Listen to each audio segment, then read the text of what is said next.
పైకి రాగలిగే విశ్వాస జీవితం లేనప్పుడు వెళ్ళనప్పుడు ఎంతకాలం ఉన్న దిగజారిన స్థితి ఉంటుంది. అలాంటి పరిస్థితి ఎవరు రాకున్నట్లుగా ఈ బిడ్డలు నీతో మాట్లాడుతున్న ప్రతి మాట పెట్టి ప్రతి ఒక్కరిని బలపరచమని ప్రార్థన చేస్తున్నా.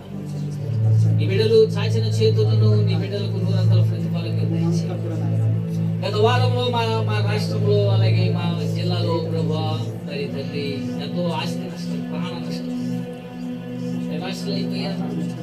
తినడానికి తిండి లేక, తాగడానికి నీరు లేక, అయినా ఎక్కడ పడుకుందామో తెలియక కొన్ని రాత్రులు గడిపేసేసారు.